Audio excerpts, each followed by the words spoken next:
Okay, hi everyone. Thank you so much for joining and welcome to today's session. So today's session is titled Space, Place and the 2020 Move to Online Teaching. Did it need to be such a shock? So my name is Daisy James and I am the course advisor for our online blended MA in Educational Leadership in Practice here at the University of Manchester. So I'm joined by Dr Andrew Whitworth. So he is a reader at Manchester Institute of Education, and Andrew is going to be leading today's session. As you're all aware, the COVID-19 pandemic has disrupted many areas of life and the economy, and education is no different. So today, Andrew is going to lead today's session and discuss the ideas of space and place and how this disruption has forced a remapping of our sense of home and work. So Andrew, I'm going to hand it over to you now to lead on today's session. But before I do so, I just wanted to reiterate that we want today's session to be quite interactive. So in order for that to happen, we need your input as prospective students. So please submit any questions, thoughts or comments in the chat function, which you'll be able to see at the bottom of your screens. Or if you're listening via YouTube, please submit your comments in the comment function below your screen. Andrew, over to you. Okay, good afternoon everybody, or evening, or whatever it is where you are. And yes, I'm going to today talk about some general trends and principles, and what I will do towards the end is relate them more specifically to the MA Educational Leadership in Practice, which I do teach on, as well as teaching on a blended program called the Digital Technologies Communication and Education MA. Educational technology is my interest, but more broadly, because of my academic background, which originally saw me study a PhD in the discipline of politics, I'm specifically interested in how people make decisions and judgments within organizations, and these days in education organizations, particularly universities. I am interested in schools, but my expertise and experience has been in universities. I'm interested in why people make decisions about technology and why people and different stakeholders think about educational experiences in different ways. And what we have seen, obviously, in 2020, thanks to this little beauty, is a big change, and a sudden and rapid change in the way that we practice education and in the very places and spaces where we think about education as typically happening. What I eventually want to do with this talk, and it's only a fairly short one, is, I'm going to argue in favour of the hybrid approach and mixture of on-campus and online education, which the MA ELIP and the MA DTCE, both of the programmes on which I teach here at Manchester, have already adopted this. But I am going to argue that this is still a relatively peripheral area of activity, and it is by no means guaranteed that the COVID crisis will lead to substantial changes in practice for reasons that I will explain. I'm going to argue for these changes in practice, but I'm also going to talk about the reasons why this type of teaching has proven so difficult to enact. And I'm well aware, this being a global university, and I think I've got a relatively global audience today, or at least a non-British audience, that many different institutions, national systems and so on around the world have made differing responses to the COVID situation. Schools and colleges up to the age of 18 in the UK remain open. My son's off at one today, whereas universities and the idea of the lecture theatre have largely started running on an online only basis, or at least with very limited face-to-face contact. So I am aware that there are differences from the almost total lockdown in some places to almost business as usual in some others. But nevertheless, I think it's still fair enough to say that generally worldwide, more online teaching and learning has taken place this year than at any other time in history. What you see, what we're doing now, and what you see there in that photograph of me in a different room, you see football stadiums these days and big games, and they have plastic fans in their seats. And I was there talking supposedly to 500 people at a webinar actually hosted in Indonesia, but I had my fans in the stand at the background with the Russian dolls looking down on me and doing what I'm doing now, talking in a room technically to myself. But of course, I know that there are people out there. I know I'm teaching, and these new practices that were very quickly had to be developed in around spring 2020 in education institutions all over the world were not just changes to teaching practice. We have, of course, seen changes in the way that we associate with our work colleagues, fellow teachers and our administrators. We have, of course, seen learners and their families have to make practice, whether school closures or because of universities. I have a 19-year-old nephew, and he is in his first year studying at one of the universities in Leeds. I forget which one exactly. Leeds Trinity, I think. But anyway, he was there for a few weeks, and now in his first semester of what should be study at Leeds University, he is back home in Lancashire living with his parents, my sister and her brother, my brother-in-law. And these have given rise to issues of, for instance, privacy. Do we have a private space in which people can study and indeed work? The bandwidth in your house, is it adequate to have three, in our case, adults, near adults anyway, all using it at the same time for work purposes? We found no, which is one reason I'm in my campus office today. I have taught online for many years. This is not a new experience for me.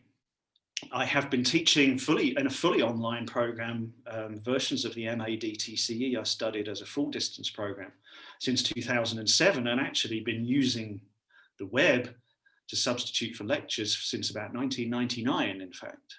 And going on my experience and going on research that I and others have done, I would like to just propose briefly some assessments of the situation.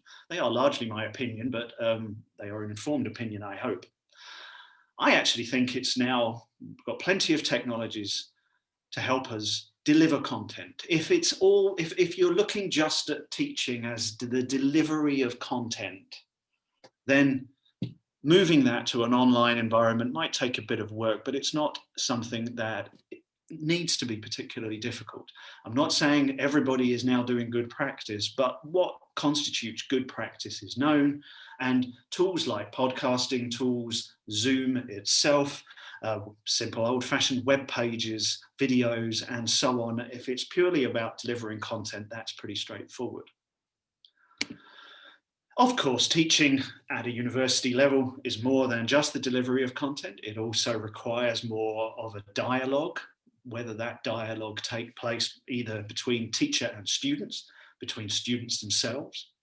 And while I illustrate this with a picture of students collaborating face-to-face, it is also the case that there are plenty of tools available now to foster collaboration. And tools like Microsoft Teams and Slack are particularly suited to this. That is what they are designed to do.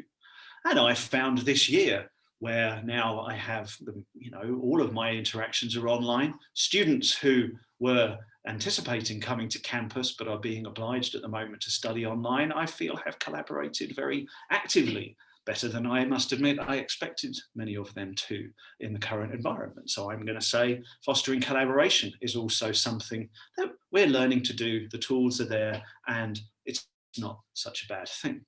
This is the hard bit, this community angle.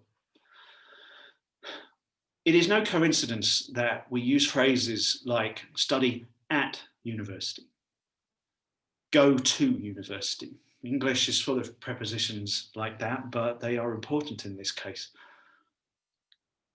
I said my nephew, was hoping to be studying in the University of Leeds, and so he was, but he is unable to, which means he's unable to get a lot of the ancillary benefits of a university education. Obviously, there is the social side to this. There are reasons why 19-year-olds want to go to university. They want to meet people of roughly the same age and the same or opposite gender according to preference, and socialize with them. I admit freely, I met my wife at university 24 years ago roughly, and hell, we're still married. This kind of approach is something manifest in the idea of halls of residence, of the college model inherited from Oxford and Cambridge. The idea that you have a whole load of resources on campus which constitute an atmosphere and a mood.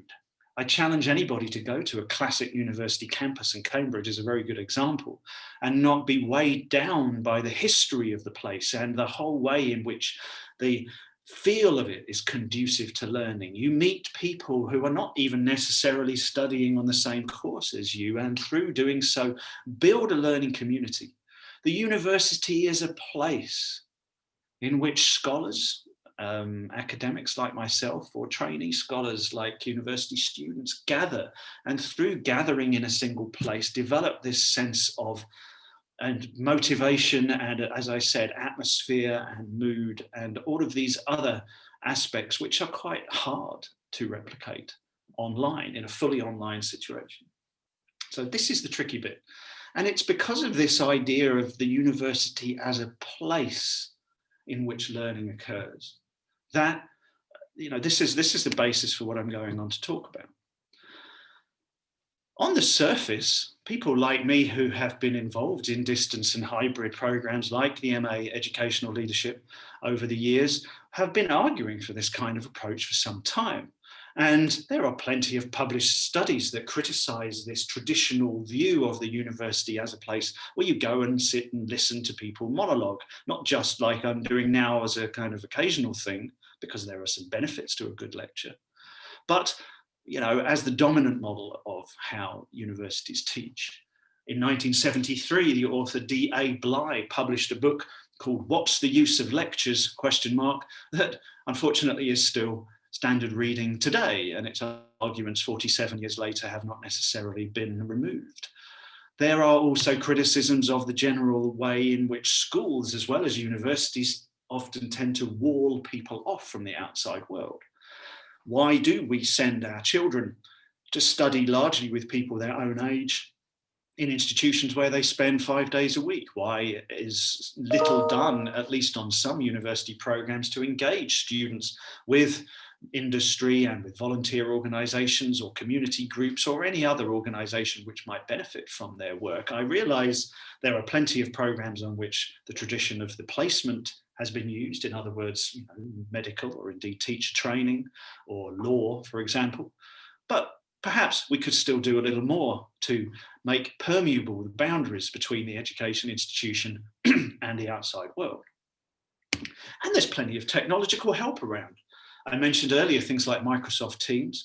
That particular graphic I use here is actually a picture of a tool designed to gather and analyze learning analytics, or a very large range of data involved with monitoring student interaction with online materials. And through doing this kind of work, it's possible, with a technology-led way, to personalize learning environments much more than the traditional lecture environment, to guide students to understand where they are not grasping key points on a course without needing to wait until the end of the course and you read their essay in order to do it, giving them feedback in real time and adjusting the learning environment accordingly, measuring a whole range of interactions that are more, not just to do with, are you reading academic books and writing essays, but are you engaging in discussions? Are you finding resources, and so on and so forth? There are, of course, lots of questions involved with the application of tools like this, but I draw just this as an example of how the architecture is there to engage with a more hybrid model of education. But why then has it taken this crisis to really waken universities up to the possibilities of such an approach to education? I think in the first place, like any institution, universities have typically defined themselves around a particular core business. And it is still, for most universities, the 3-year undergraduate on-campus lecture-based program. This is what we do. This online learning stuff, yeah, okay, we do sort of do it. There are some very good and successful programs, I imagine, in many universities, but it's not tends to be defined or integrated into the core business. It's something else. And this has led as well in many universities, I would say, in fact, almost all of them, to a basic dichotomy of on-campus versus online, with very little that blends the two together. Either it's like an online distance learning program, or it's an on-campus program. And the idea that something might not even have to be one or the other is a pretty radical idea still. 2020.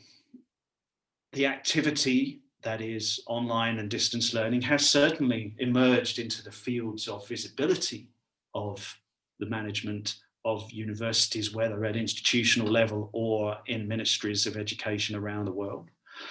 But as I will explain, I think it's still got a lot of catching up to do because of the way that it has historically been defined as peripheral.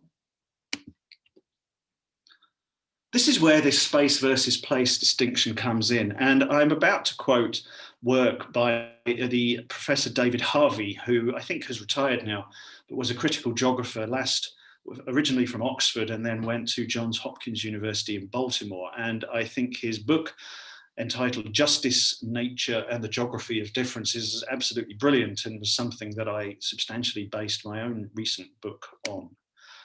But this distinction between space and place is drawn from Harvey, and while others might think about these terms differently, this is how I'm using them.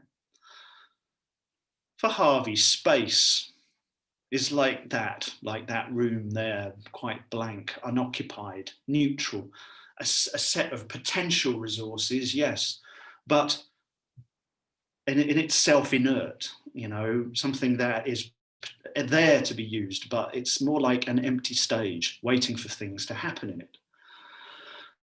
When things happen in particular spaces, that is when we start to invest those spaces with qualities that turn them from space into place, whether they are virtual spaces, classrooms, field trips, all sorts of spaces exist in educational institutions like a university. But it's when we act and develop collective memories about things and spaces that we turn space into place.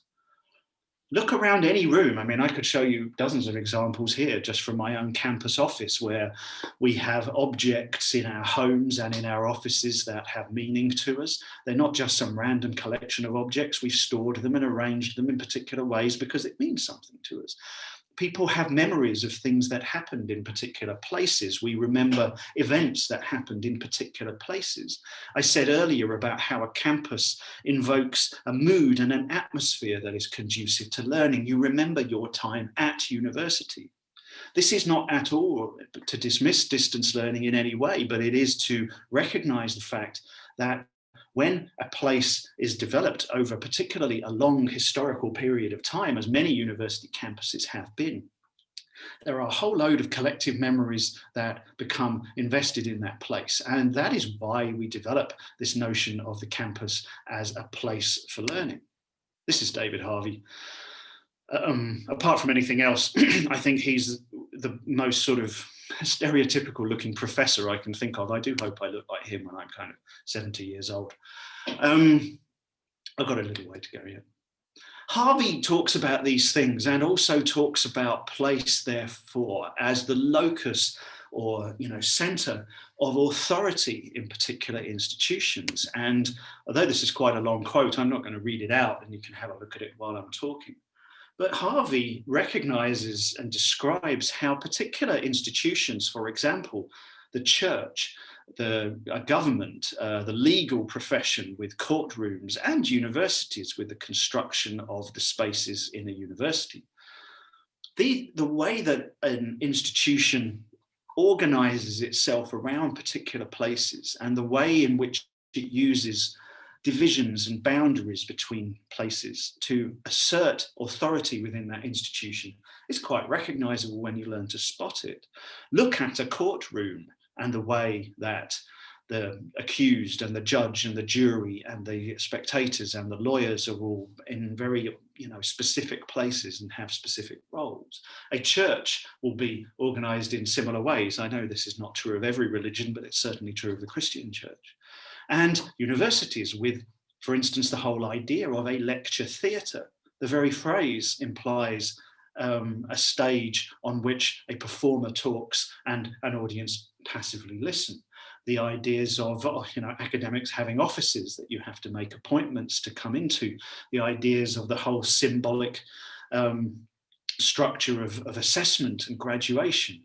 These are ways in which authority within the university has been asserted over many years, centuries in some cases. And so just because work and teaching and learning and indeed family relationships have had to be remapped around this kind of approach, what I'm doing now, as you see in pictures here. This does not necessarily mean that there will automatically be a big change in the way that we perceive education as taking place because of these existing authority structures. Harvey's work forces us generally with his work on cities to acknowledge how difference emerges between regions of cities. These are 3 different cities, by the way, but the idea that certain areas of a city might be left to decay and lose, facilities and quality of life, whereas almost next door you might find hyper-modern buildings like the Shard, which is in London, pictured in the middle. And the ways in which capital has historically been invested in different places is what, for Harvey, creates this difference. I suggest then that historically what we've got is a situation where, for all that many universities have down the years paid lip service to the idea of online education, they haven't necessarily invested in it in anywhere like the amount of money that's still being invested in buildings and physical space around the campus. I showed you a couple of pictures from Manchester, not to say that Manchester is any different from most other universities in this respect, because it's not. But there has been a massive building project in Manchester, you see on the left of those 2 pictures, called the Manchester Engineering Campus Development. Hundreds of millions of pounds have gone into this, and I'm sure it's going to be a great space. But it's because of that kind of investment and the investment in halls of residence, like the one on the right, that I believe universities will be pulled back into the on-campus model. We are not going to change radically to an online-only model, believe me. And there are lots of students who still want to come to university. They want to meet people of their own age. They want to get away from home for a while. They want to engage with this atmosphere and mood of universities, and they are missing it at the present time. On the other hand, I am an advocate of distance learning. I have, like I said, taught there for many years. I am teaching on hybrid programs at the moment. And I do believe that, I find it hard to believe that this 2020 experience will not create a new layer in the architectures of education. Certainly university teachers and managers and maybe students are more interested in hybrid models like the MA ELIP. I do wonder whether these new approaches will be permitted to challenge the authority structures which are based on the existing ways of doing things. And I admit, I am also worried that if there is a sudden shift to online provision, I'm not sure that many universities are in a position to be the ones who exploit it. I fear, and I demean that word, I fear that the winners will be Google, Amazon, Facebook, who are already moving in and dominating our lives and using this pandemic as an excuse to root themselves even more as the only providers of choice. So what I want to do in conclusion here, as well as promote the hybrid model, this best of both worlds model that we adopt on the MA ELIP, is that if we're going to avoid a future where it is down to companies like Amazon to decide what we can learn and where, universities need to demonstrate the value they add in the present time. And I think that a course like the MA ELIP is exactly the kind of approach that acquires this best of both worlds and allows that value to be demonstrated. This programs like this, and I cite the ones on Manchester, but there are others around the world I know, are successful because they have developed this crucial sense of place through a mixture of online and on-campus face-to-face approaches, and through the use of things like satellite campuses and offices abroad in some cases, or through placements and other ways of engaging with fellow students and the alumni community face-to-face. We have learned how to do this and to overcome the limitation I mentioned earlier, that it's community that's tricky. So that's, there's only so much I can say in 20 minutes, I know. Whoops, let's go back. Daisy, you're on in a moment. There's only so much I can say in 20 minutes, I know. But those are just some of my thoughts about where we currently stand. I look forward in some respects to seeing how all of this pans out in a year's time. I feel there will be some changes, and I feel that courses like the MA ELIP will come into their own. But as to what exactly happens, I would, as with any scholar, look forward to getting the data and finding out. So you can Great, hear about some.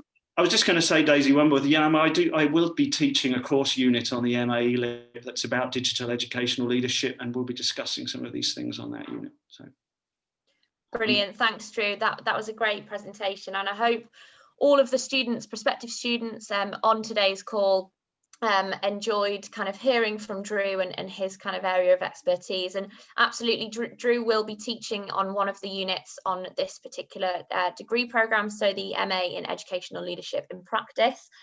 So my kind of question to you guys listening live, but also to students listening back via YouTube, is, are you thinking about applying to our February 2021 intake? So my obviously name is here, and my role is your course advisor. So I'm really here to support you in the early stages of your application and decision-making journey, so that you feel that you're making that informed decision and the right decision about kind of taking those next steps. So we're in kind of the end of November, so we're getting closer to kind of that application, kind of getting your application in and talking to me. So please do, before the Christmas break, submit your CV for an initial review, or just get in touch with me by emailing my email address at the bottom of your screen for an individual consultation via Zoom. So that way I can really get to know you as prospective students and help you, like I said, make that informed decision. Drew, can we move on to the next slide, please? Thank you. So we have an early application discount, and going back to what I said at the beginning, the whole world has been disrupted. So we wanted to kind of extend our early application discount deadline, because we know the majority of you are kind of teachers or within that sector, and there's a lot of things going on at the moment. So we want to give you a little bit more time to think about your application, talk through it with me. So you now have until the 8th of January. So if you submit your application before that deadline, you'll be eligible for a 10% tuition fee reduction. And that is for our Manchester Centre and for our Shanghai Centre as well. So please do get in touch with me by emailing me or contact via YouTube in the comment box, and we can get a Zoom consultation scheduled in. I don't think we've had any questions come through, Drew, but right. I know you mentioned obviously the kind of unit that you're going to be teaching on in the MA in Educational Leadership in Practice. Could you just give a little bit of a brief summary of kind of what that unit entails? Is that all right? Yeah, sure. I mean, it's an optional unit, so it's not something that everybody on the course will take, but if you have any specific interest in digital technologies, whether as a teacher or as an administrator, perhaps you are a technology lead or want to be a technology lead, or simply you are the principal or leader of an institution which makes substantial use of technologies. Many language schools, for instance, do so at the moment. Then, yeah, what I'll cover in that unit is stuff about, for instance, the social shaping of technology, the idea that some of the things I've just said, technologies don't just get used because they're invented. They get used because they fit into the existing architectures of practice. So we'll consider things like, how decisions are made about technology in education. We'll look at some history. There are various activities you get involved in. For instance, there's a role-playing game in which you take on the roles of different stakeholders in an educational decision and reflect on your own technology practice and leadership, and think about how future trends might impact upon your educational institution and your job. Great, thanks, Drew. That's brilliant. So again, Drew, thanks for your time for today's session, and to all of those who've joined us, thank you so much. Please do get in touch with myself if you want to find out more about the course and obviously more about that application process. More than happy to support you. But thanks again, and I look forward to hopefully hearing from you very soon. Thank you.